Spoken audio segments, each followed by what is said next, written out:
Nublanu vi faga lagbagba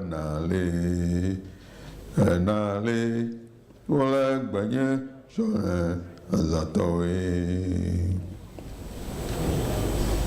This is how come I must forever love this land, fondle her memory in all daydreams, in all nightmares, and in all moments of sleepwalking. Serenade her beauty and love with breathless longing, even as I stumble and rise and stumble along alone into a future with no rest stops along the way, chasing after hopes and mirages, speeding away in my rearview mirror. I am the lover whose heart lost its way in the storm, chasing after whirlwinds, returned home to find my farmlands ravaged by harmattan fires, my barn eaten up by termites, my grinding stone cracked and bleeding from wounds filled with maggots. Some say my head is just not big enough for the size of my dreams.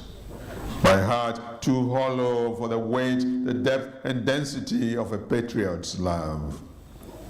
So how hard must I weep in broad daylight to pay for petty crimes I commit at night? Even the pastor says he's fed up with my constant confessions. Not yet. They say I must stop whining like an overgrown, spoiled child. I must listen more to cheers raised sky high by those who wish me well. Colleagues and comrades, family and friends, even good-natured foes, all in praise of little things I dared to do for the good of the land, despite all my petty crimes, mostly committed at night, sometimes in broad daylight. Ago, wait. I can't Socrates ma wojin baba o. She wojin ekomemli eta desan. Adesan ni ko Monique ningma bajele mi he. So Socrates, in one of his stories, mentions the inventor of writing, the Egyptian god Thoth. Thoth went to the king to ask for royal blessings on his enlightening invention. And the king told Thoth, and I'll quote, "You who are the father of letters, you've been led by your affection to ascribe to them a power the opposite of that which they really possess. You have invented an elixir, not of memory, but of reminding. And you offer your pupils the appearance of wisdom, not true wisdom, for they will read many things without instructions, and they will therefore seem to know many things when they are, for the most part, ignorant." This interaction happened nearly 4,000 years ago, and is so relevant to our gathering here today.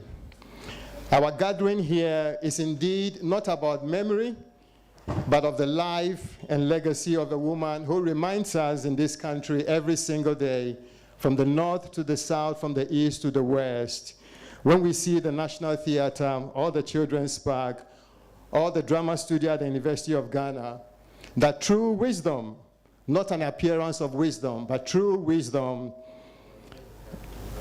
comes from playing and expressing knowledge in practical ways, not just the theory, but the practicalities of it. She stood for balance in learning and acquiring knowledge and skills. We read today, we learn, yet we are ignorant. How do we disentangle the wisdom knot? That nyansapo. We will probably leave here this evening with some answers. Ladies and gentlemen, welcome to NYU Accra Gardens and to the 12th edition of Labone Dialogues. If I may ask for all of you to think about how you say dialogue or conversations in your languages, and we would like to come up with 12 of them. I'll start with the ones that I can speak. So, Labone Sanigba, Labone Nkomo, Labone Fira, Labone Faji. I need 8 more. 7 more.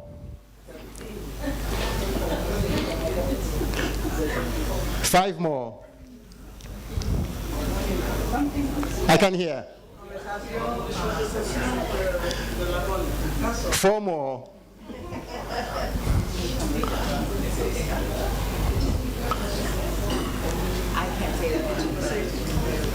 3 more. 2 more. 2 more. Any other language? 2 more. It doesn't have to be local now. We can borrow 2 from the world.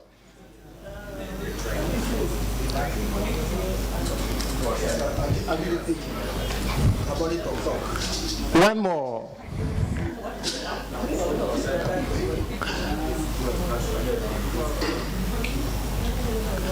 One more. Coming up, waiting. It's okay, Google is allowed. At least it gives us the chance to think about dialogue and conversation in different languages. We're still waiting. That's allowed. Professor Efua Sutherland stood for that. So can you sign?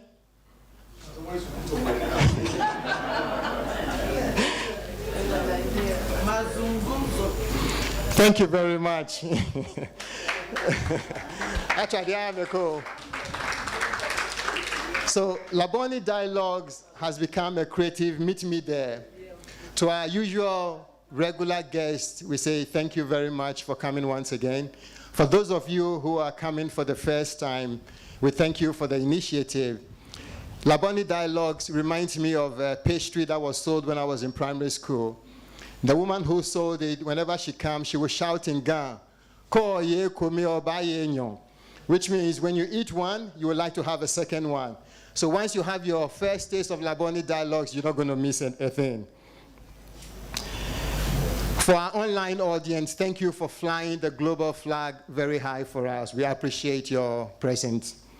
Our theme for today, Foundation and Future, a centenary celebration of the life and legacy of Efua Theodora Sutherland. Wow, 100 years. That's incredible. Did you know that leap years occur mostly 4 years, in every 4 years? And every 100 years we skip a leap year. Did you know that? Well, this is not from my memory. This is appearance of knowledge. I actually checked it on Wikipedia this morning. But it doesn't actually take away the fact that it makes this 12th edition of Labone Dialogues even more special. Besides the fact that it's going to be an evening of dramatic readings, deep conversations amongst creative heavyweights, poetry readings, and general discussions and conversations. Our conversations have always been so engaging that guests usually don't even want to use the restroom when it's urgent. But I'll tell you that we have 1 straight ahead of me and then 2 in the buildings to the left, just in case. Ladies and gentlemen, my name is Yahya Alpha Suberu. I'm a family member of the NYU Accra. Without much, when I first heard the expression, without further ado, I used to speak Ga more than English until very recently. And when I saw the teacher wrote the phrase, without further ado, I thought he made a mistake. I thought he actually meant father ado. It was later that I realized that I was completely mistaken. If the female word for manche is manye, and ohini is ohiniwa, what is the female for Anansi? Ladies and gentlemen, let's welcome to the stage Lateef Abubakar's Globe Productions for the first event of the evening, dramatic readings. I know Efua Sutherland is all agog.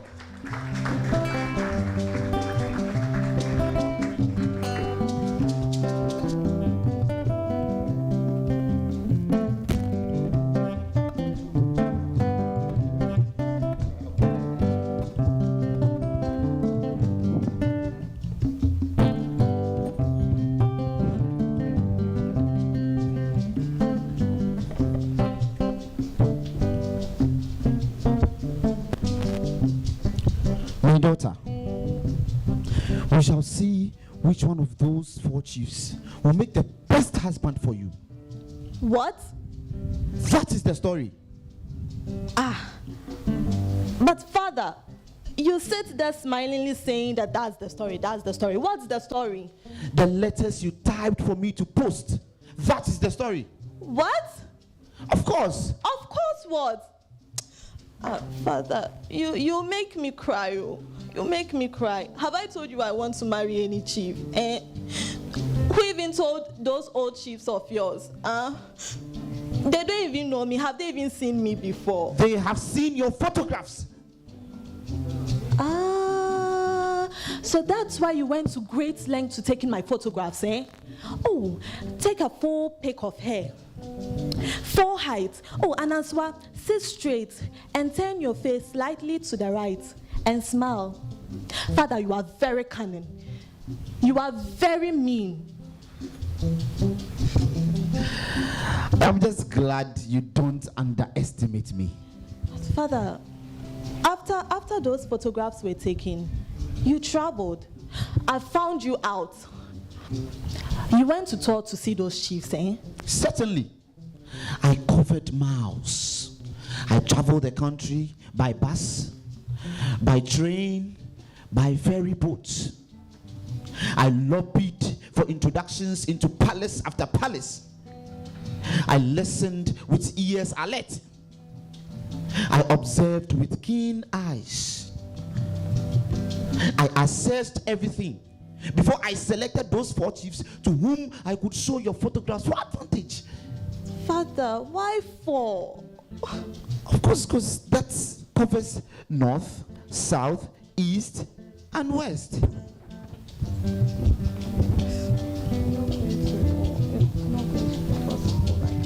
My daughter. My daughter. Father. Are you happy? I thought I was happy. But what makes you think you are not happy now? You know what? Open your eyes wide. I want to see something. Just open your eyes wide. Very well. I've opened my eyes wide. Now shut them tight. Oh, okay. Very well. I've shut them tight. Very good. Now, my daughter, stiffen your limbs. Oh, but why? Just stiffen. Don't ask me questions. Just stiffen your limbs. Very well. I've stiffened my... Do it properly. Look at what you are doing like a gazamagama lizard. Do it properly. But Father, why? I've stiffened my limbs. Oh, this, my daughter. See, what I'm doing here, you don't understand. It's a serious preparation. Preparations? Yes. That is why I want you to stiffen your whole body. Look, I don't even move any part of your body. The eyes should be very good. It's coming right. Now, can you stop breathing for some minutes? Like hold your breath. I should hold my breath. Yes. That one day I can't do it too. Look, you have to die. Dying now is necessary for you. Father, how do you mean by I should die? But I'm alive. How do you expect me to die? I've not died before. How do you expect me to turn my life off and on like electricity? Look, it's like you are forcing me to tell you those people are coming. In fact, they are rushing here, sprinting. What people? Who? Who else but the 4 chiefs?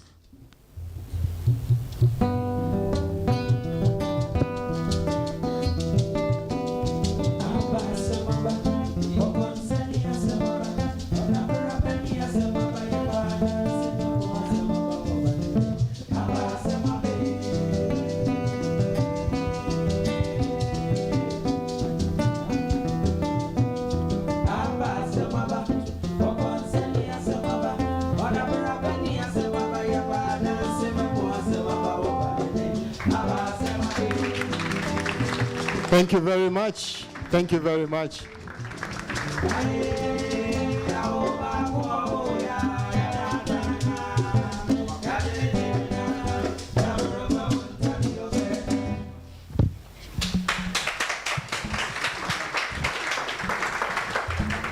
If the story was written today, would Anansi have taken a selfie with Anansiwa?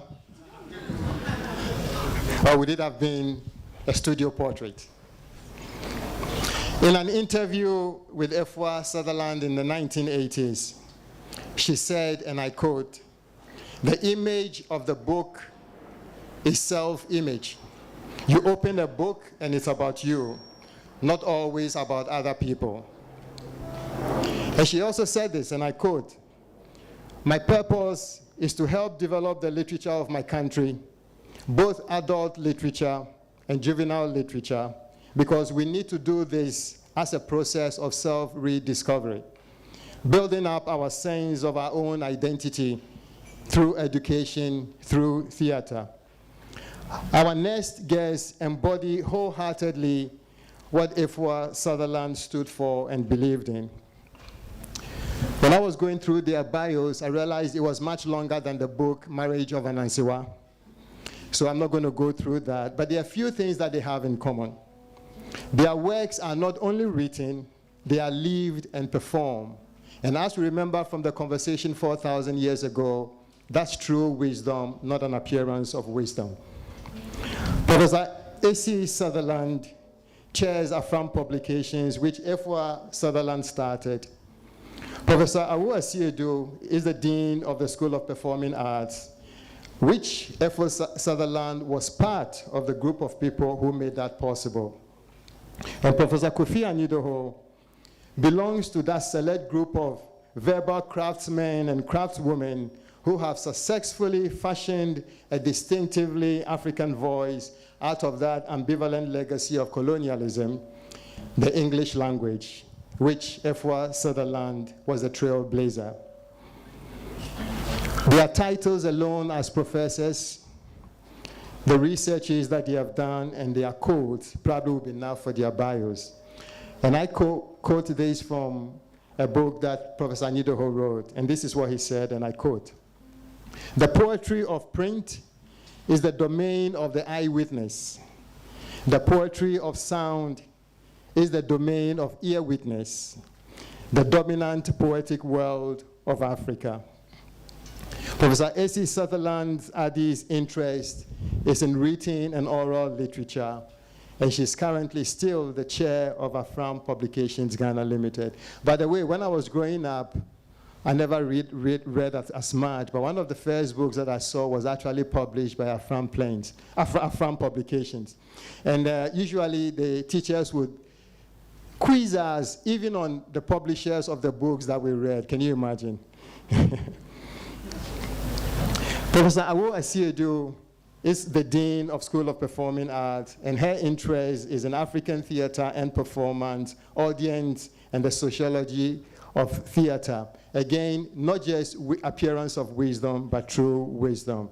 Ladies and gentlemen, at the high table are these creative giants, Professor A.C. Sutherland Adi, Professor Kofi Anyidoho, and Professor Awu Asiedu. Thank you very much.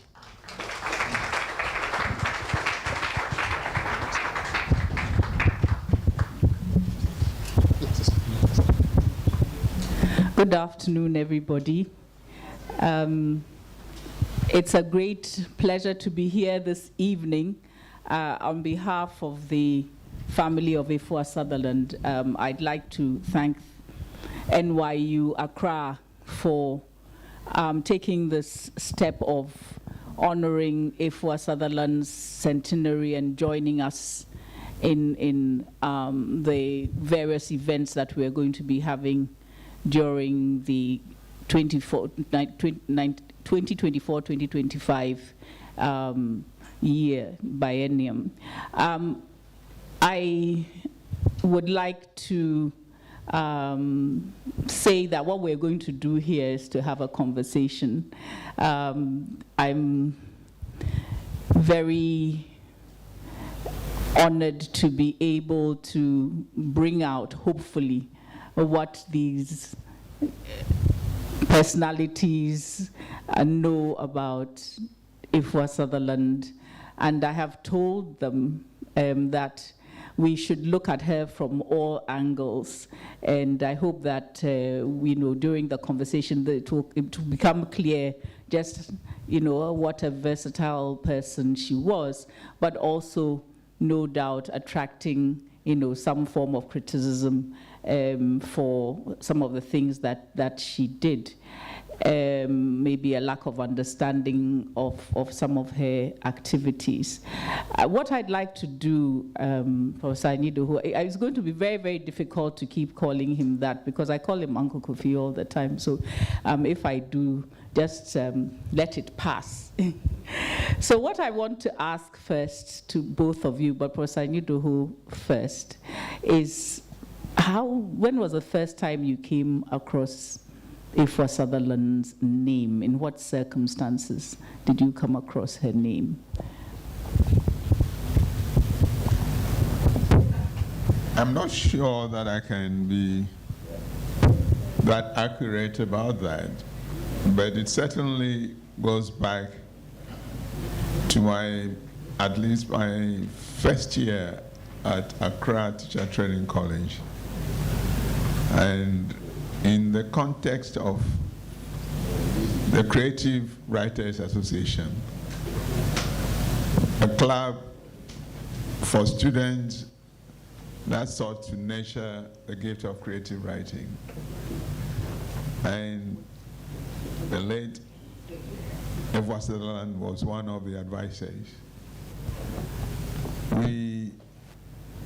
Because of time, I'll cut it short. The end product of our engagement in the activities of the club, meetings led by our English tutor, in our particular case, Mr. S.K. Adonu at the time. Then you do your writings, you meet and discuss. The leader will do a bit on it and advise you to improve on it. But all will end with the Creative Writers Office, with Auntie Efua, Dr. Apronti, and others. They were joined later by Asiedu Renchi and Agovi. They would go through this. There will be workshops. First one at Christmas, another at Easter, and then the big one, national one, during the Lombard. Then the best pieces submitted would be compiled and published into a series known as the Talent for Tomorrow series. This was number 5. This was number 6. And then number 7. I started from this story because it's important to understand that there are different roles for the artists, people in the arts. There are those who just concentrate on their own work. But Auntie Efua's special gift to this country is the time, the trouble that she took to cultivate the next generation of artists. If she were to spend most of that time just concentrating on her own work, I'm sure she'll have mountains of what? Things to show for it. It's important for us to know that perhaps her greatest contribution lies in the encouragement that she gave to the next generation. Thank you very much, Professor Seidu. Okay, everyone. I first heard of Efua Sutherland through my teachers at the School of Performing Arts when I went there as a first year student. Please, can you hear her? Can you hear me? There you go. Okay. All right. You can have my mic if you want. I think it's working. Is it working? Oh. Hello? Okay, I first heard of Efua Sutherland through my teachers. Fading in and out. Here you are. Uncle Kofi. I first heard of Efua Sutherland through my teachers at the School of Performing Arts when I went as a first-year student. And there was one particular teacher of mine, the late Sandy Arkest, who was very, very enthusiastic about the work of Efua Sutherland and introduced us to her work and told stories of how he worked with her in Atria on her Kodzdan or Story House. And then, of course, through her work, when we studied the marriage of Ananswa particularly, and later on Edufa. So it's through her work that I first encountered Auntie Efua. I never met her personally. I knew of her, but that's how I came into contact with her. Thank you very much. So maybe we can mention the names of some of the mentees who have become icons in their own right. So of course we have one right next to us, Professor Kofi Ajidoho, but we have Martin Owusu, you know, Asiedu Irinchi. We have you know, writers from other countries. Mapopa, I remember from Zambia. We have a whole Mohammed Ben Abdallah, the whole generation of writers and also of practitioners. So her mentees include Maya Angelou, yes, indeed. But her mentees also included concert party artists, professionals in theater, who Kawansa in film and so on. So I think that the generation after her who were doing the dramatic arts, I don't think anybody can say that they were not influenced, you know, by her. As a child, I remember her doing a lot of editing, and I remember a number of writers who were stunned by the shape of their work after she had edited it and not being able to recognize their own work. So I'd like to ask, you know, Professor Ajidoho, to share with us, you know, some of the processes of discovery that he shares with Efua Sutherland, you know, with respect to our culture and our literature, because I know she considers, or she considered, research and discovery of our culture as one of the most delightful things that she could ever do. Yeah. Well, both from the examples of her own work, and then from the experience of working with her as a research assistant. The one thing that came through to me very early is the need for total dedication to the traditions of your people in a very serious and systematic way, and backed by field experience, research. So when you read The Marriage of Ananswa, you know that a lot of research has gone into that. And later working with her as a field assistant, the places we went to on the Children's Drama Development Project. For me, one of the most fascinating points of departure for that was that you cannot be a good writer for children if you don't know enough about the life of children. And that should not be random. And so she took us into the field. We went, for instance, I was assigned to field trips to the Volta region. We went to the Sogakope area and followed the elders and the young people who they were bringing up, what they were teaching them. Then we talked to the children themselves. Another colleague, Salifu, you may remember him, he was assigned to do a similar thing in the northern part of the country.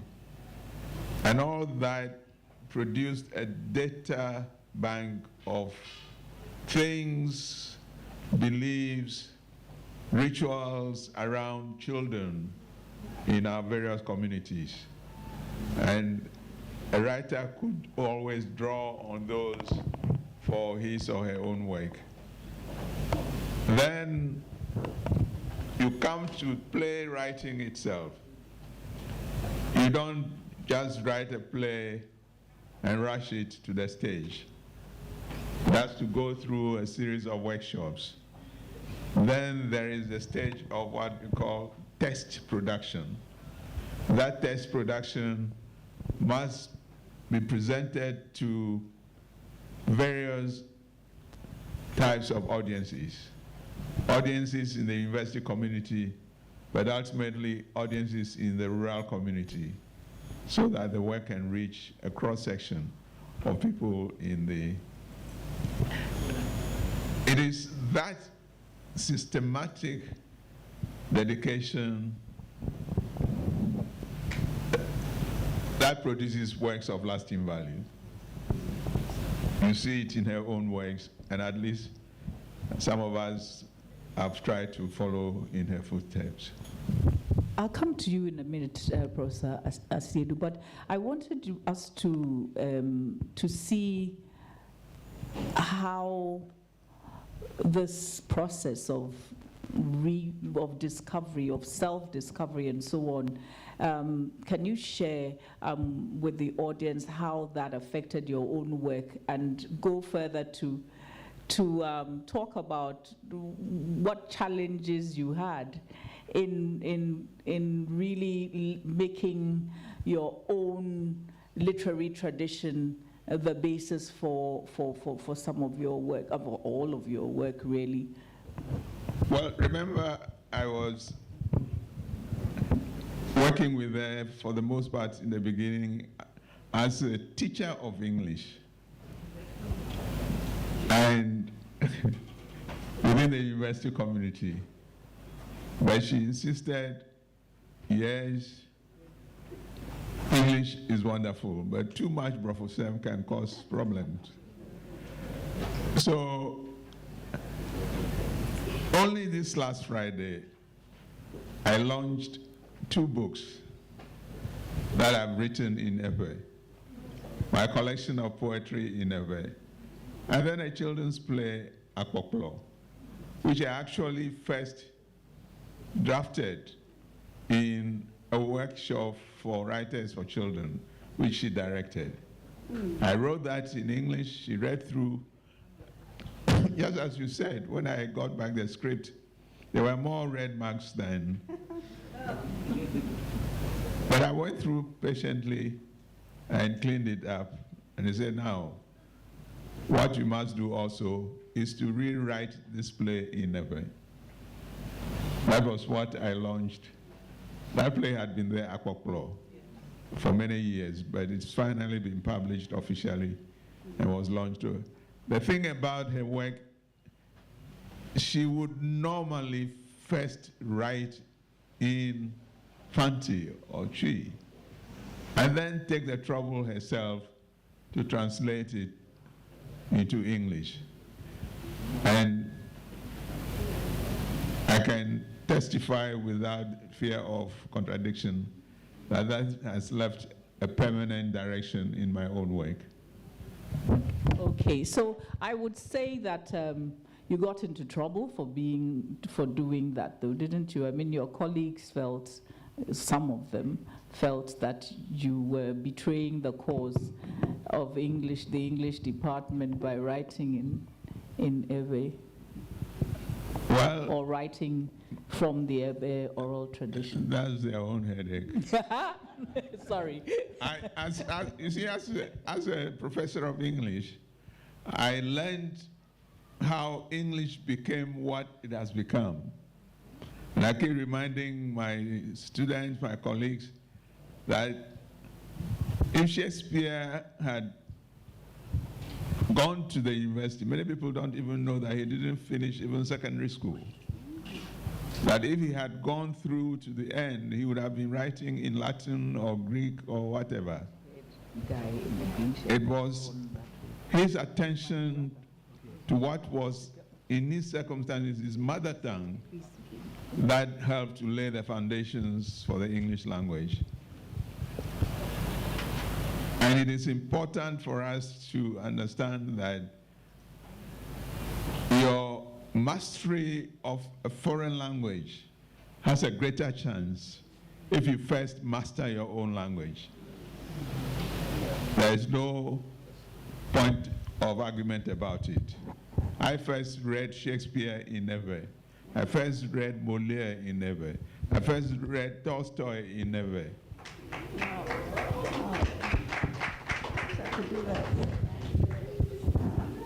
That was why, how come I fell completely in love and hopelessly in love with literature, and has transferred smoothly to whatever command I later developed in the English language.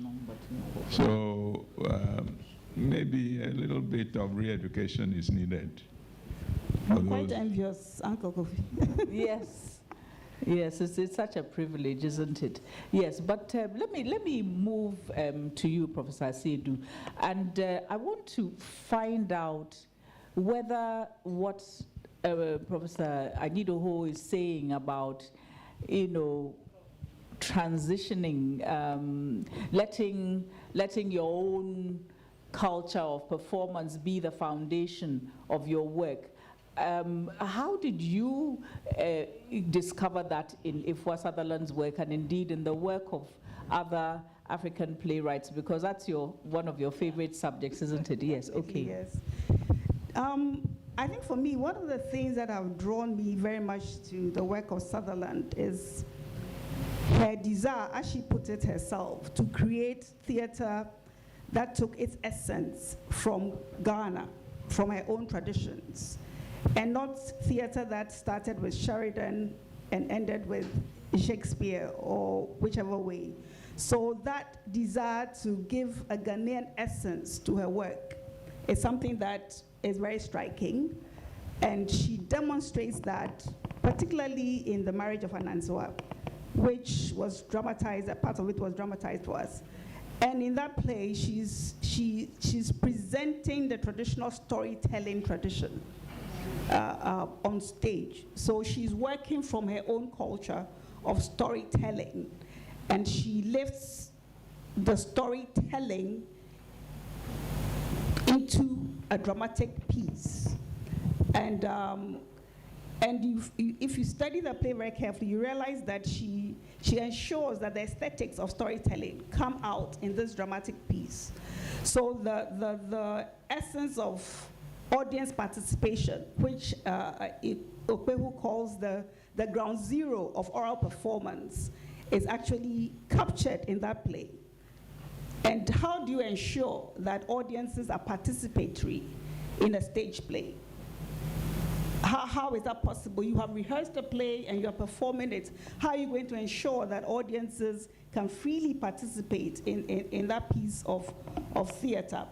And so she goes and creates an audience within the text. So the players sit on the stage and they become the audience within the play. But African audiences, as we are, we naturally want to be part of the performance. And so the play lends itself to even the paying audiences participating. And so that participatory nature of traditional forms of performance, you think about it, drumming in the village, anywhere, in any part of the country, it's not just the drummers and singers who are performing who end up performing. Even the people who come to watch end up being part of the performance. So that is a critical aesthetic of African or Ghanaian forms of performance. And she captures that in this stage play, The Marriage of Ananswa. Beyond that, we have the Mbogo, or the interludes, where somebody within the audience might call out, and the storyteller allows them to participate. And she creates this Mbogo also within this play. And so you find that she's, as Professor Anyidoho said, she's very detailed and consistent in trying to create this kind of Ghanaian aesthetic in her Marriage of Ananswa. And one of the things that I find is that she transforms the Asem, which is a spoken word, into Agoro, which is action, which is performance in the Western sense, a performance on stage. And so I think that that is a huge contribution that she brings to contemporary theater. And as I've said elsewhere, she certainly is a matriarch of contemporary Ghanaian narrative drama. Yeah. You wanted to? Yes, I should point out that while we emphasize her devotion to our traditions, she didn't ignore what we could learn from other traditions. Definitely. Yes, several of her works are rooted in our traditions, but it was the same person who took the trouble to give us Ghanaian African adaptations of some classic Western plays. The medieval miracle play Everyman, which she recreated in Twi as Odasini, and then one of the Greek tragedies, which she recreated. And you read these and you may not actually connect them if you don't know those texts in their original. You wouldn't know that they are texts that she is paying tribute to from other traditions. It's not a one-way story. That's how the world of art operates. You start from your own and shake hands with other traditions. Thank you very much. I know that the Marriage of Ananswa, for example, the property man and so on, you see that in Chinese theater as well. So I don't know why, but the character Xie Pingkui has come into my mind because she had people in the house rehearsing forever, trying to get that right. But I think what I'd like for us to perhaps go further on is it's not just the content of the plays, but how about her concept of space?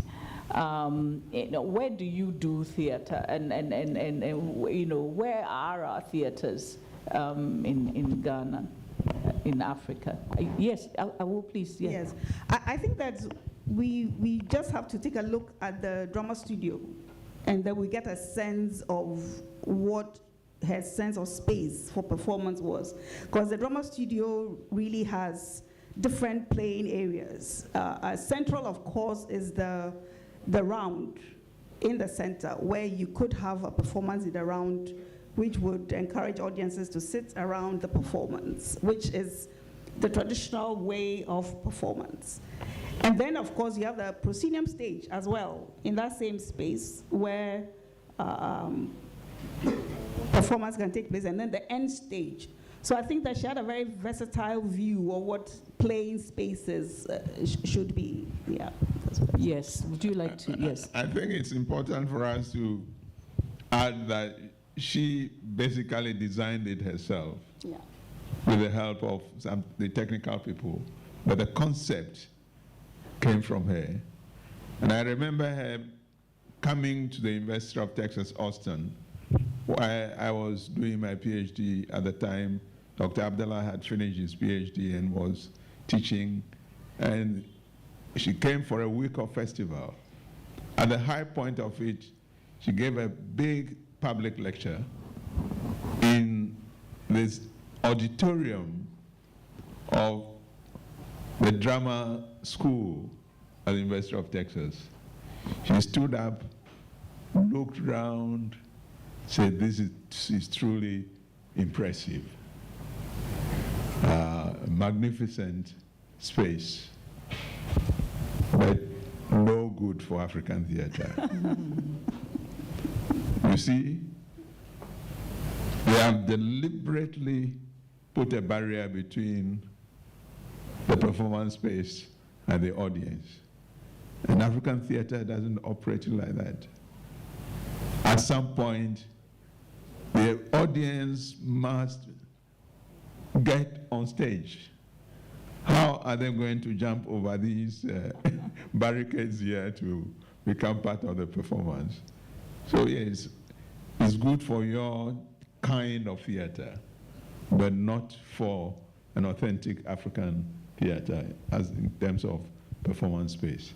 So I think that if we consider that theater is a living part of people's lives, you know, every 40 days there's Akwesidai, or you have people, chiefs going to the stool room, the Yam Festival, the naming ceremonies, you know, I mean, right now, even if you go to church, you don't have to go there. Actually, you can be in the outside and be part of the performance. But it's you know, but you find that. Where we perform, we transform various spaces for the purposes of a performance. So a place can be a courtyard for cooking one day and a place for rituals another day and so on. And I think that she probably, that sense that theater was a living part of our lives, and so you know, you could use a variety of spaces or the same space in a variety of ways, and also you can have theater that is it's processionary. So, you know, if you follow the processions of any of our festivals, you find high points for performance going on along the street and so on. So I think that those are things probably that from now that, you know, I have also become somebody who studies these things, I realize with the benefit of hindsight that these must have been quite influential on her work. But I wanted to get us. Please tell us when we have 10 minutes left, because as for us we can talk forever. So yeah, you let me know. Thank you, Alpha. Okay. So I wanted us to delve into another area, and that is the role of theater. She seems to have, I mean, for her, theater seems to have gone beyond the confines of the theater. And she seems to have, in her mind, theater seemed to have a much, much greater role and a capacity to do things in society. Would you like to share what, I mean, the school of thought that gives theater this big role? Maybe Professor Nyidoho and then Professor Asiedu. Well, we tended to be approaching theater from the angle of school education. And what she recognized very early is that there is a bigger space in theater that belongs to our communities. That was how come she paid particular attention, for instance, to the traditions of popular theater, the concert party. For me, one of the most fascinating things I've done in her company, learned in her company, was when at some stage during the 25th anniversary of the drama studio, we went round to other parts of the country to identify the forms of our theater, other forms of theater, including the cantata. And they got a particular church to come and perform the theater cantata. Then we went after the concert party performance, performing on location in their own communities. We went all the way to Takwa. A group was based there, and we saw them performing within the community. Then we moved from the popular high tradition into high life, the music as a storytelling medium. So she made arrangements for recordings of what? Several of the major high life musicians of the time. And then that will extend eventually to the festivals. That's how broad the concept of theater. The festival itself is a combination of so many things with many different dimensions of our culture on display purposefully for highlighting values on which our lives are based. Yes, I was also going to mention her work with concert parties and how one of the things Could you just explain, because I don't think, who doesn't know what concert party is? It's all right if you don't, okay. please. Concert parties. Concert parties were started in the early part of the 20th century and were traveling theaters. They were theaters that comprised of music, dance, and performances of short skits. And they were in local languages, particularly Fanti. And one of the things that Sutherland did was to work with some concert party artists and give them the support. In fact, the National Theatre Movement, which she was very strongly a part of, created spaces for these concert party artists to perform. And they had government support in the 60s, and they flourished.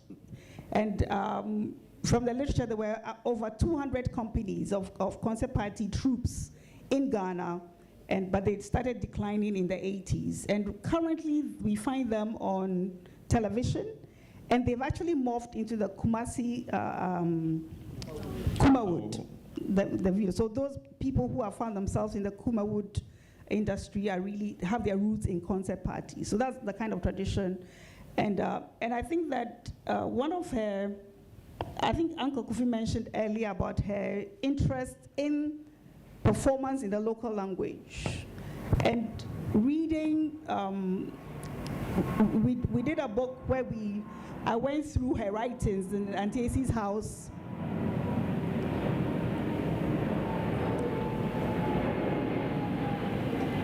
Because we wanted to have her voice in this volume that we did. And it was fascinating to read a lot of the stuff that she had written that hadn't been published in order to choose one. And one could sense her passion for having theater become an everyday experience for everyone. And I'm not sure how to express this, but you just get that feeling that she was very passionate about making theater a reality for everybody, that everybody should have access to some kind of performance or other. And another thing was, she bemoaned the fact that people's ability to perform was limited when they had to perform in a foreign language.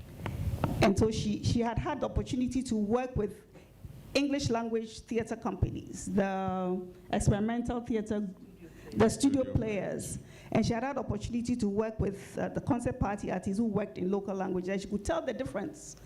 And I think that's a phenomenon that I have recently found to be true, even now, with our own students. When they're performing in English, there's a certain inhibition, as opposed to when they're performing in their own languages. And it is really amazing to see that. Maybe we should also take note of an important thing. With the popular theater tradition, originally females were not allowed on stage. So the role for a female was performed by what they call a female impersonator. And it was she who opened the stage to female performers. Some of them became really, really big. Auntie Amma, for instance, Amma Boabin. The role of females in especially the popular, the concert parties, because they were moving from place to place. But it's more than just that. They just didn't want the females to mount the stage and perform. And a male had to perform the role of a female. When we went on that documentation at one of the places, we took the camera into the backstage, the dressing room, and saw the whole process of how a male was made up, the makeup process.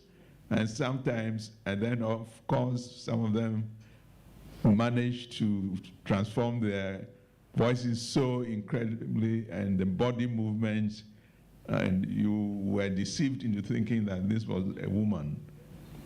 But she was the one who opened the space for female performers to come on stage.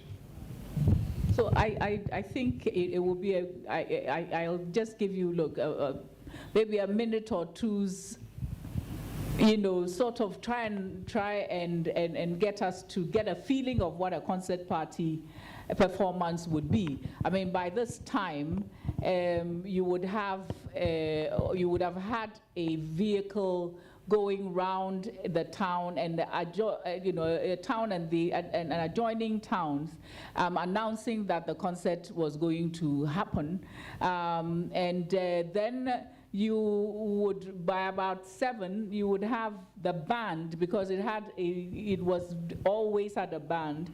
The band would start playing popular tunes, not just Ghanaian tunes. I remember certain very amazing versions of soul music that the words were quite incredible, because they had nothing to do with the words that were actually in the originals, but you got the music done. So they would play the music. The audience demanded that they had to have the dance part first, and you could come in very rural areas. I'm told that if you could pay with plantains and cocoyams and so on, and come to the performance, and the audience was not happy with the performance unless the play started somewhere around 10 or 11. I mean, if you closed at about 12, you were not a good concert party group. This was a main entertainment for them. Now, the performances were often very melodramatic, extremely, and so you had, and slapstick comedy and so on and so forth. Everything was very exaggerated. But the audience was game for that, and you would find, audience members, if an orphan was badly treated by a stepmother, they would boo at the stepmother. They would come to the orphan, give her bread, give him or her oranges and money and so on. And sometimes, the audience members would cry if they remembered aspects of their lives being depicted on stage. So they really, really engaged. And I think that those of us who are doing quote-unquote contemporary drama have to catch up with that. How can we get our audiences to interact in that kind of a way with our work? But let me move to, we're talking about drama and so on, but there were other aspects of Sutherland's life that I think ought to come across, and perhaps I would want to ask Professor Nyiduho about her concerns with development, the issue of national development, because she seemed to have belonged to a group of artists who saw their art as part of a development process. Well, you must remember that she trained as a teacher went into a classroom in which she didn't find any books with the faces of what? Black people in these books. This was how come she made a pledge to herself to start a process through which Ghanaian African children could read books in which they could find their own selves. But she wasn't going to leave it to other people to do. So she started. One of her earliest works, some of her earliest works were happening at the time when this country was coming into being. So the road makers, working in partnership with a professional photographer, and I'm glad to hear that the work of that photographer is now being digitized. Uncle Willis Bell. They went around taking photographs. The Adomi Bridge was under construction at the time. Later, other projects, development projects happening around Tema Harbor, took photographs, and she worked with those photographs to become readers for the beginners, picture books, before introducing them to other forms of literature, using traditional children's games, the songs that go with those games, Tahinta, and move from there. For me, what is most fascinating, she starts with literature, and then having laid the foundations for children's literature, say we can't end here.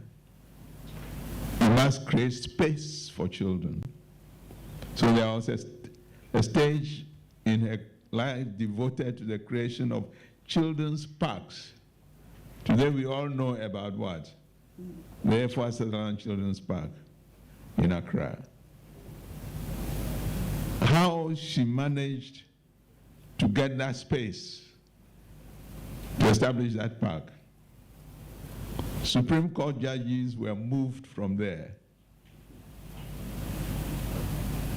Some were also moved recently for some other purpose. next to that space. The creation of that children's park was a major story. But she didn't stop there. Then we went to create one, she went to create one in the central region. Then another one in Kumasi. Somehow, sadly, the Kumasi one, when I drive past it now, the place has been taken over by shopping malls and other things.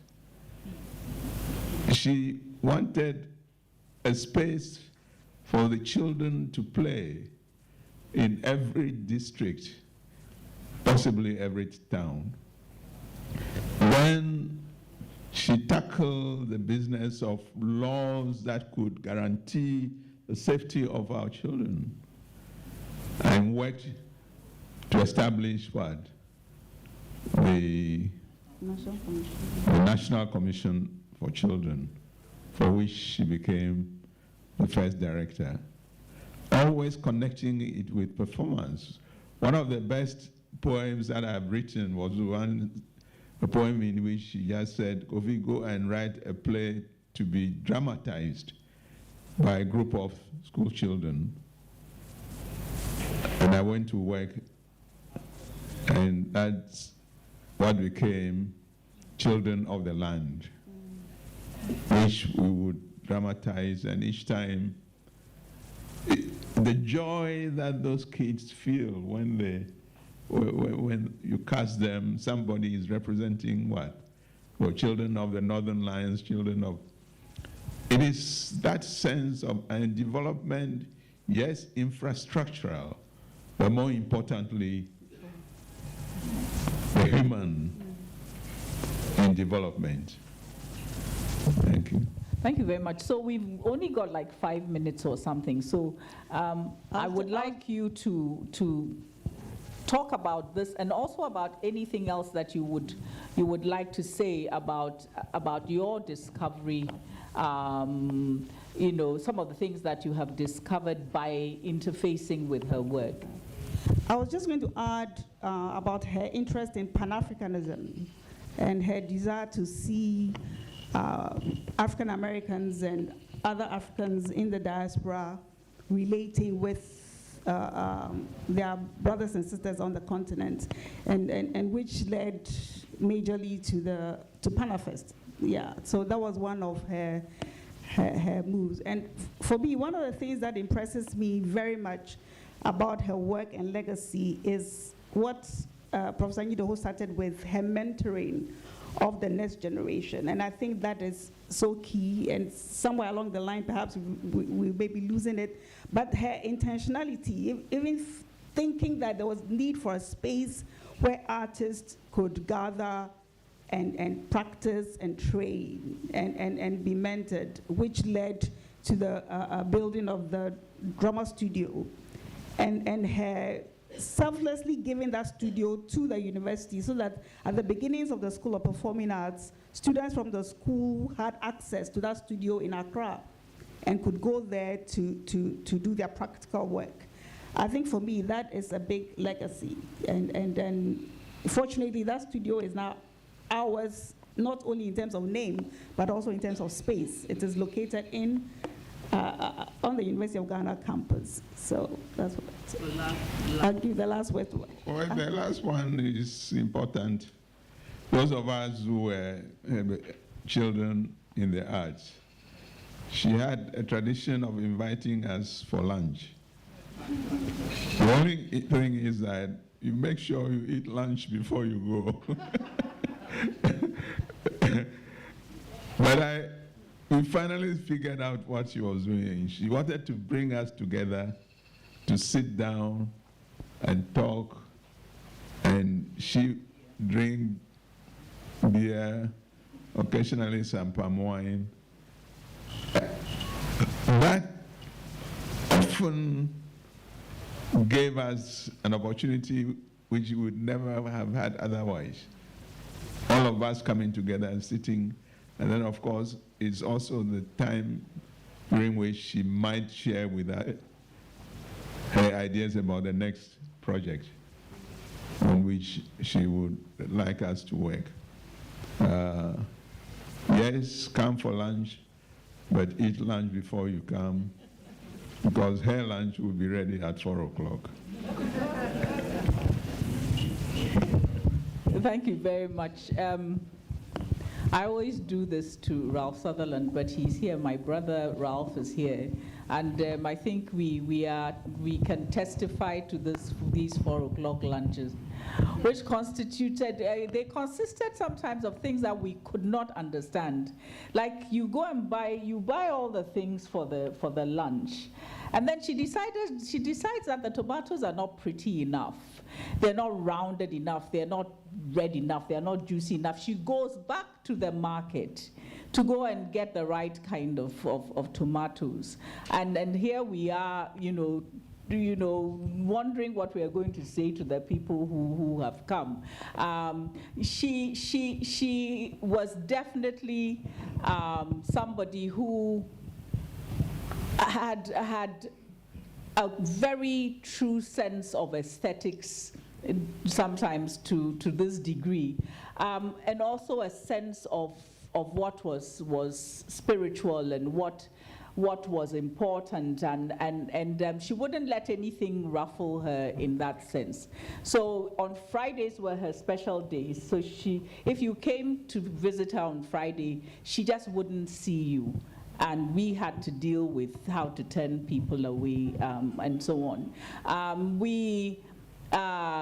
She was quite a formidable person, and I am told, or we are told, that anybody, for example, who tried to tamper with anything that was important to her, whether it was her mentees or whether it was the children's park or whatever, you wouldn't believe how she would stand up, you know, for the things that she believed in. And Professor Anidoho told the story of having been stopped during the height of the revolution on his way to the drama studio.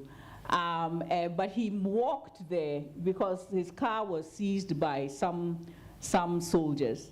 And when he got there, she said, "Who was it that did that stopped your car, took your car away?" They took the car away from me. All right. So then she said, "Let's go," right? So she put him in her car, and they went to Burma camp to go and get his car. Well, we walked in, and the guy who got the PNDC Information Center, 37 going to Elwalk, and we walked in. The guy who ordered the car to be taken from me was lying like this on a table. So she stood and said, "So which of them?" And I said, "This one, Corporal, so and so." She walked round him 3 times and then stood and bent down. "Do you know this young man?" Of course you wouldn't. "You, as I see you lying down here, what can you do for this country?" "What can you do for this country?" And the man was fidgeting with his gun. And he said, "You know, that gun, you can't shoot it. Not here. In any case, we paid for that gun. I'm here to tell you that if by close of day that car is not back in the hands of this young man, you wouldn't know where you will sleep tonight." And of course, I got the car back before. Right.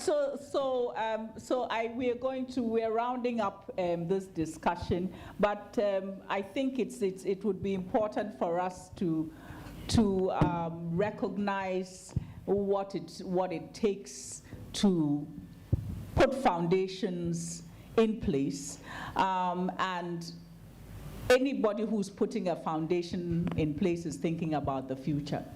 The foundation to what? It's a foundation to something that is to come. So I think that the title of this discussion and this evening is very apt for the sort of things that Sutherland did. And I hope that during question time or interaction, you know, if there are any further questions, I'm sure that that our lead conversationalists will be able to help us through further light. But we are once again, you know, very honored to have been allowed to share some aspects of Efua Sutherland's life with you. Thank you very much. Thank you very much. I must say that NYU Accra has laid the foundation for creative conversations, and hopefully this will be a very sound foundation for a long time to come. Since I have the mic, I would ask the first question. One of the concerns has been, I know there's been a series of marches to protect the Efua Sutherland Children's Park, because it's been under threat to lots of development. Today, the issue of mental health is very high, and one of the things that they said we should do in order for us to mitigate that is mindfulness. And now they are also encouraging us to forest bath, which means expose ourselves to some form of greenery. So what can we do to protect this most important space in the whole of this country? What can we do so this asset, this foundation is laid, stays there forever?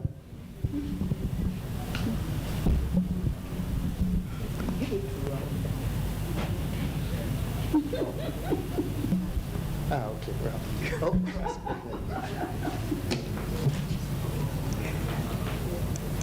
It's a kind of very octopus issue, because it reflects on us as a people, what our awareness and values are for the environment. It is the largest green space in downtown Accra, and it has not been looked after well because there is a, let me stand so I can see you all properly, because it needs a budget, as all green spaces do, to look after it.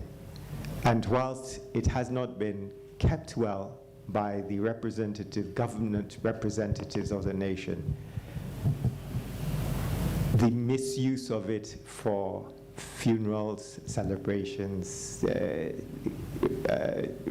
vagrant use because of people with drugs, etc., has built a kind of a name for it that is so far away from the vision that drove its establishment. And time after time again, we've been consulted as a family. What are you doing about the place? And we say, it's only named after our mother. But as a result, we've been drawn into several conversations about it. What can we do? I think one of the anchorages that has kept it so far is that there's an almost latent pulse of sentiment amongst green lovers that is quite passionate. And we've had at one point, I think, a time when we collected 1,000 signatures that you can't sell this park. The pressure for big-time developers to take it over and make a penance of greenery for us has always been there. I would like to count that as part of the foundations and future, that if you see anything being done about the park and a call to stand up, our governments and our people need to hear that the citizens care about this place. The second thing is that some kind of constructive redesign of its ownership and its usage needs to be looked at. So we have quite a few plans on stage for creating something, for instance, linking it to the National Theatre. That children need to be able to cross the road over a wide performance bridge and come into the park and vice versa, so that performances flow between the two spaces. And it's not just a green space, it's a living, experiential space. There are plans about how to keep it green. And I can't go into all the detail for that now, but it needs somebody to put his foot down and say, this is eternally dedicated to the children of this nation as our commitment through these children for the future of quality environments in our nation. Thank you. Thank you very much. The floor is open. You can please walk up to the mic to ask your questions, and they will surely be answered.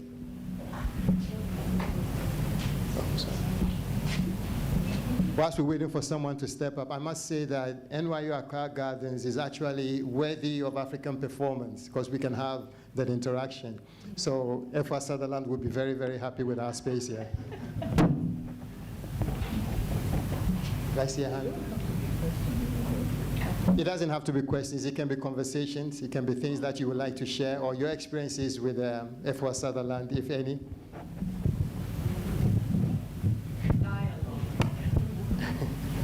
Dialogue, Saneba, Nkomo die.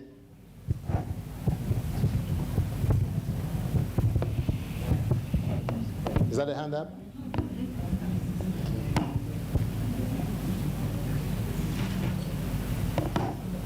Okay, otherwise I can ask Professor Nyidoho a question about the two books that you launched recently in Ewe.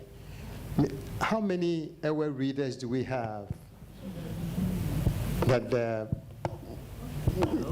Well, let me assure you that there are more readers than we like to believe.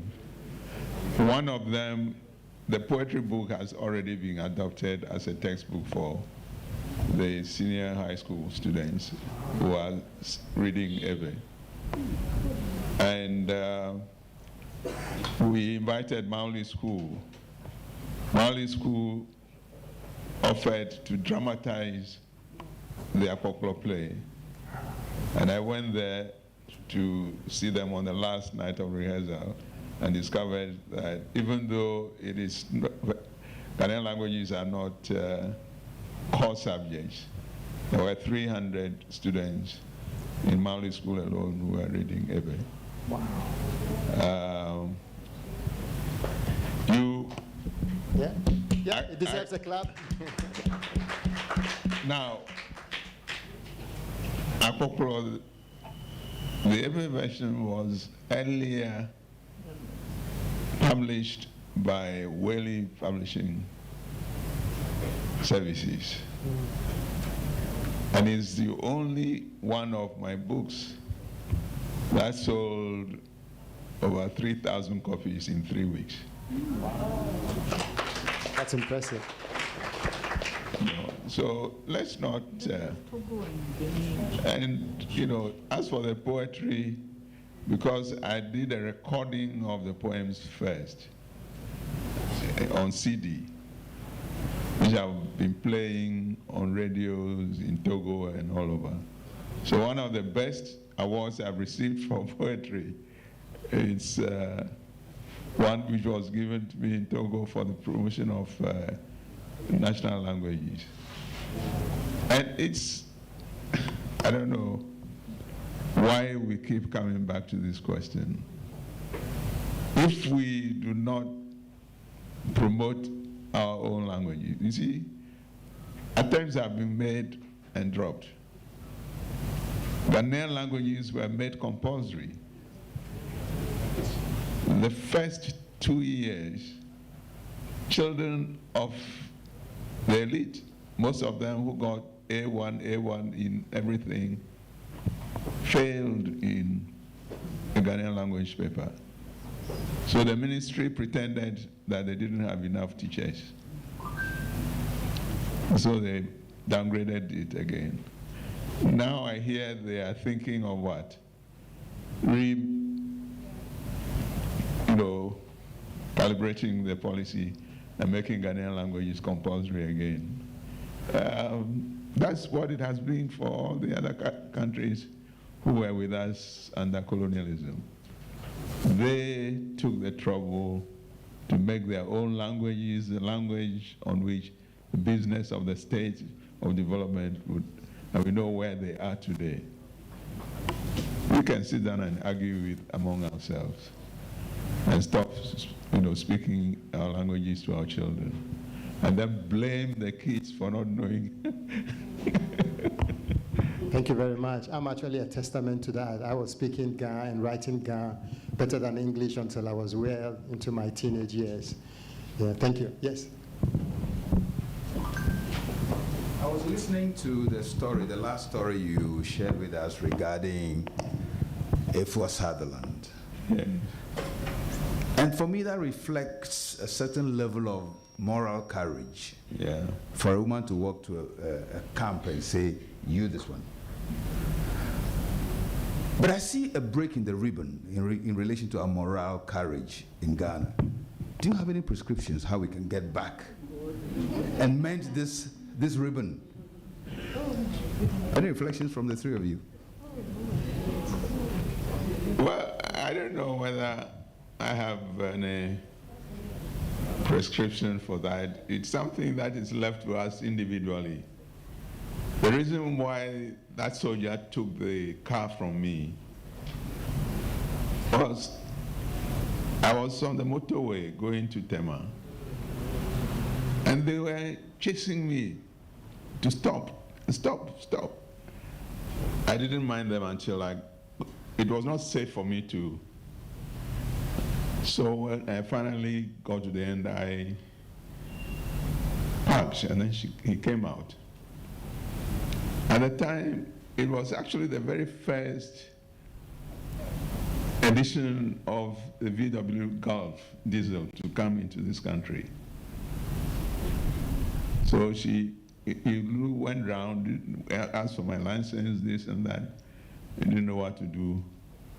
But then he saw that I had a flag of Ghana pasted on the car. he asked me to remove it. I said, me? You remove it. And he was holding a gun.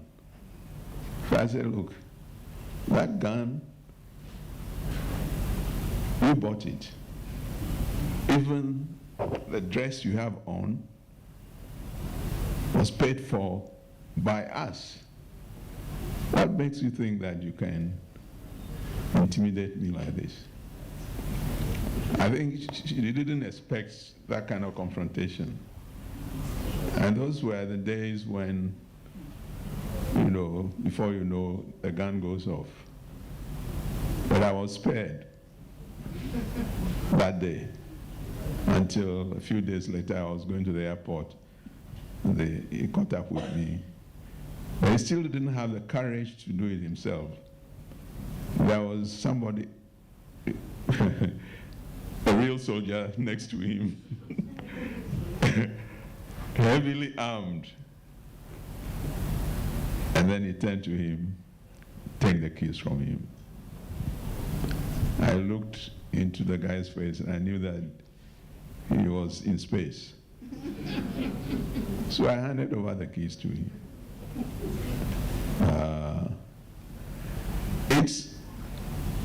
It is a stand you have to take for yourself when necessary. But more often than not, certainly here, we are too timid, too afraid to confront people who like to throw their weight around because of power. And look, those people were so hard to appreciate what Auntie Efua did that day. I had gone to the same office with my cousin, who at the time was a full colonel. Those guys were sitting down, crossing their legs. A colonel walks in, they just looked at him, said, what do you want? So my cousin was cool. He said, well, understand you've taken my brother's car from him. I suppose he did something wrong. Why? But I can assure you that the car must return to him. And then we left.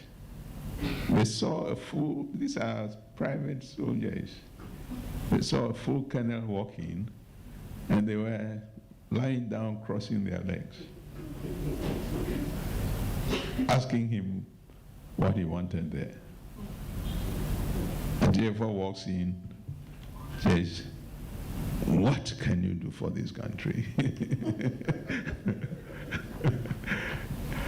But we can't keep expecting somebody else to stand up for us. It doesn't work like that. Although you have to be careful. You could, when I told my cousin the way I challenged them on the motorway, she said, be careful. The times are dangerous. I would suggest you don't do that again. And indeed, the point at which they took the car from me, I looked at the guy. He was high on something. And then holding what? An automatic rifle. So I gave the key to him. And thank God I was able to get the car back. But it was interesting because that day I walked, I was going to rehearsal for Children of the Land when they took the car away from me. The next day I tried to get a taxi from Labone, I didn't get it. I walked to the airport junction, I couldn't. I walked to 37, I couldn't. Eventually I arrived at the Ridge Circle. And I was rehearsing with the kids when one of the soldiers from the office who had seen me walking when he was going to town and came back and saw me working with the children. I understand when he went back to the office, there was a quarrel among them because he told his colleagues. I felt totally ashamed that we took this guy's car from him and he had to walk. I didn't know at first what he was going to, where he was going. And there he was working with our children for the future. So sometimes, you know, it comes down to individual moral courage. Moral courage is not one of the things we can buy on auction or get from our development partners. Thank you very much. So I guess all is not lost.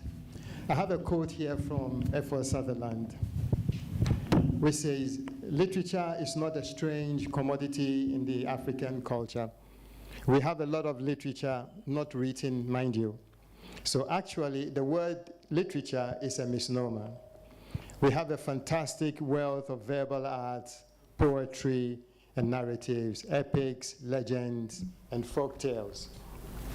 The next event for today, for this evening, it's a poetry reading by a freestyle poet, the author of I Wish You Courage.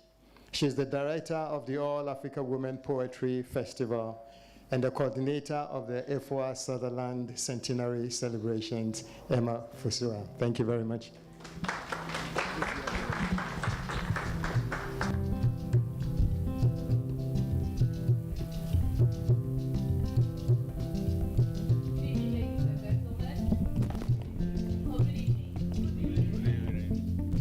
Hope you're all doing well.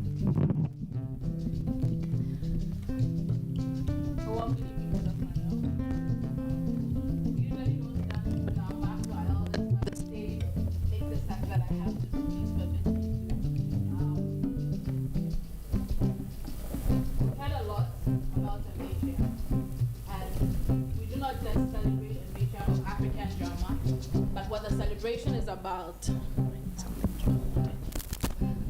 I need it.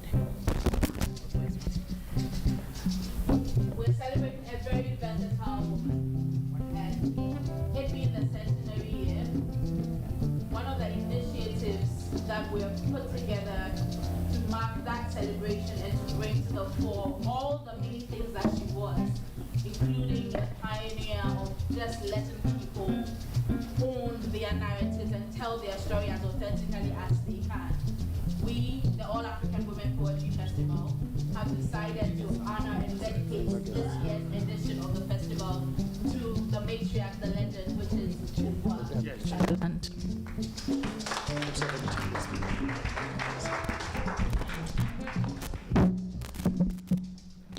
And so the festival is slated to happen between the 23rd to the 26th of May at the Du Bois Center and the Foundation for Contemporary Arts right here in Cantonment. And details of that will be out on our social media. You can take a look at it and be well or do well to attend some of the sessions. We'll have playtime, we'll have panel discussions. We actually invite you to come indulge in the nostalgia of your growing up, because most of us, when adulthood hits, stop playing. How many of you have played Ampe or Tumatu in, say, the last 5 years? Okay, some keeping it young, but most of us have our hands down. And so the heartbeat of this year's edition of the festival is to try to represent who Efua Sutherland was at the core and the things she was very passionate about. And so we invite you adults, bring your children, bring your nieces, come play with us, come watch dramatic skits display, come watch film screenings, come be part of the bigger conversation that we're having at AAWP Festival on all social media platforms. You will be well informed when you do from the coming week. You can also take a look at at the Efua Sutherland Legacy Instagram account. We just set up that account as I was introduced. I happen to be the coordinator for the Centenary year, and that is quite an honor to serve the family and to be part of this historic moment. And so we invite you to follow our Instagram handle at Efua Sutherland Legacy and keep updated or yourself updated on most of the activities that would come up. I want to say my final thank you to NYU and to Frankie for the opportunity. I don't take it for granted. This means so much for writing me into history. I appreciate the time. And so to end my set here, I would do an excerpt reading from Efua Sutherland's New Life at Shrefaso. And once I'm done, I will take my seat. Thank you.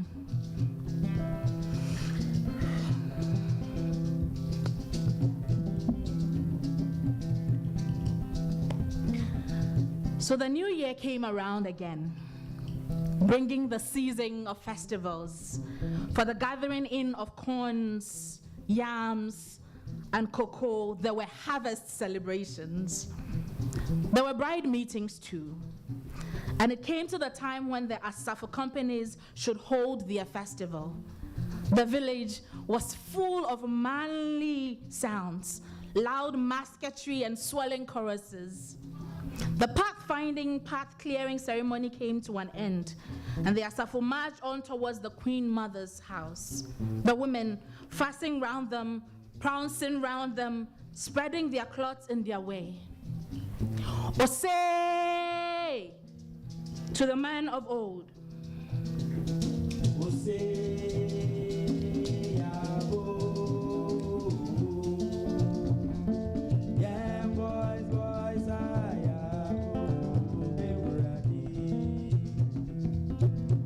Osei to the manly men of old. Osei Yabo. Yeah, boys,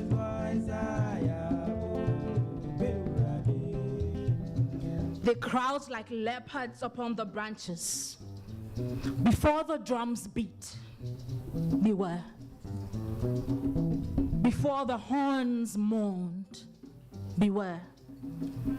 Before the wailing horns moaned, beware. They were upright. They sprang upon the enemy. But now, blood no more. No more thunder shot on thunder shot, but still, we are the leopards on the branches. We are those who roar and cannot be answered back. Beware. We are they who cannot be answered back. There was excitement outside the Queen Mother's courtyard gate. Gently warned the Asafo leader. Here comes the Queen Mother. Spread skins of gentle sheep in her way. Lightly walks our Mother Queen. Shower her with silver, for she is peace. And the Queen Mother stood there, tall, beautiful, before the men, and there was silence. What news? What news do you bring? She quietly asked. We come with dusty brows from our path-finding mother. We come with tired, thorn-pricked feet. We come to bathe in the coolness of your peaceful stream. We come to offer our manliness to new life. The Queen Mother stood there, tall, beautiful, and quiet. Her fan bearer stood by her, and all the men clustered near. And one by one, the men laid down their guns. One by one, they laid their guns at her feet. And then she said, "It is well." The gun is laid aside. The gun's rage is silenced. Your weapons from now on shall be your minds and your hands' toils. So come, maidens, women all, join the men in a dance, for they offer themselves to new life. But there was a girl who did not dance. What? Efua, will you not dance? The men are tired of parading in the ashes of their grandfather's glorious deeds. That should make you smile. They are tired of the empty croak, we are men, we are men. They are tired of sitting like vultures upon the rubbish heaps they have piled upon the half-built walls of their grandfathers. Smile then, Efua, smile. Their brows shall now indeed be dusty, and their thorn-pricked feet, and I love my land, shall cease to be the empty croaking of the vulture upon the rubbish heap. Dance, Efua, dance. Efua opened her lips, and this was all she said. Mother, I do not find him here. Who? Who do you not find here? He with whom this new life shall be built. He is not here, Mother. These men's faces are empty. There is nothing in them. Nothing at all. Thank you.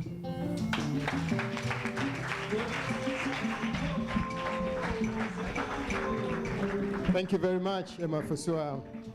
I think Efua Theodora will be smiling wherever she is.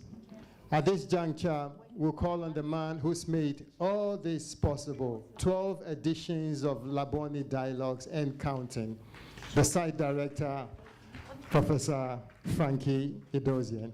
12. 12 and counting. Counting.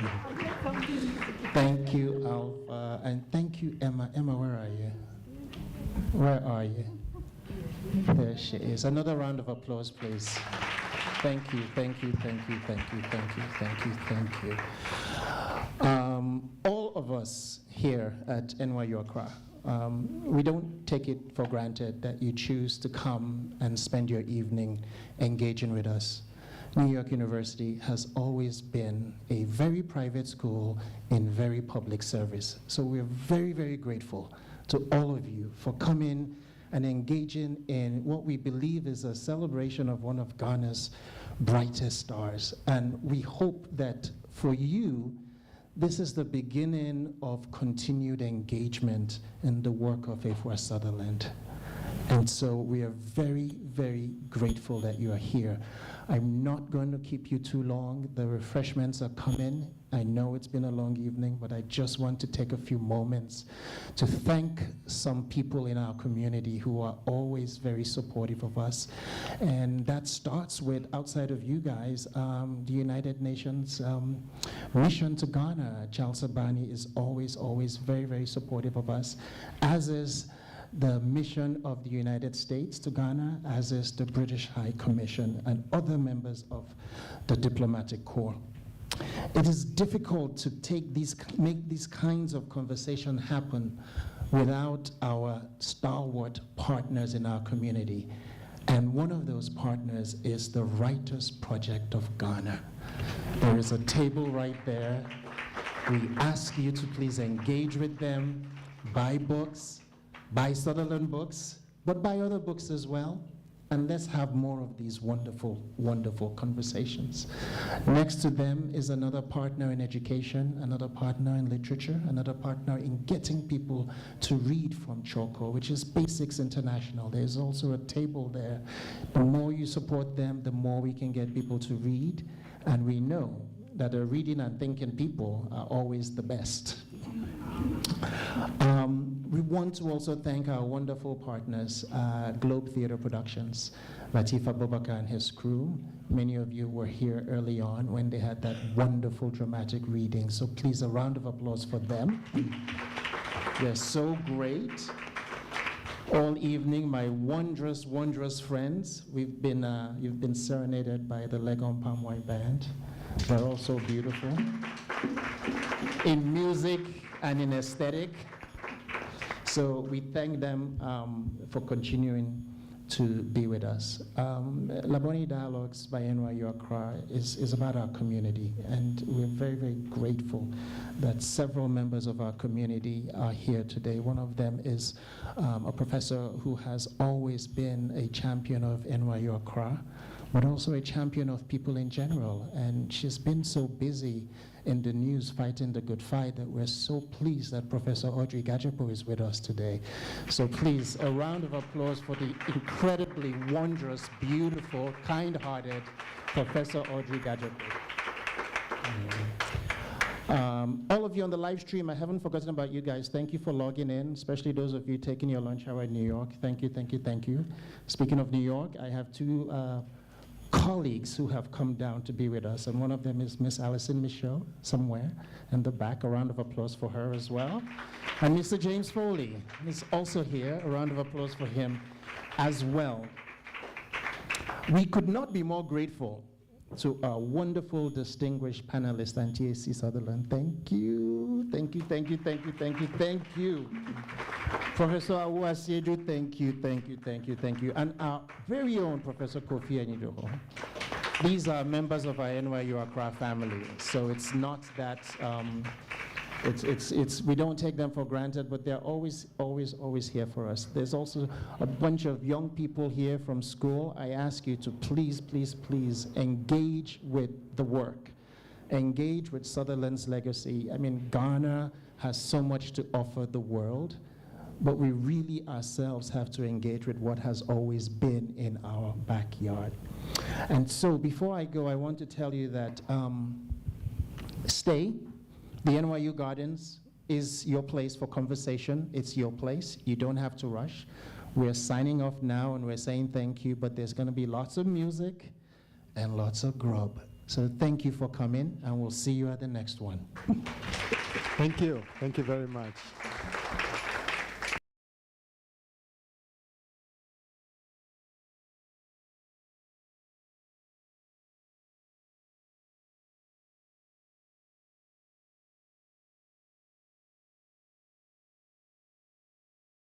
Have some weight so we can talk. Have a good evening. Thank you for coming.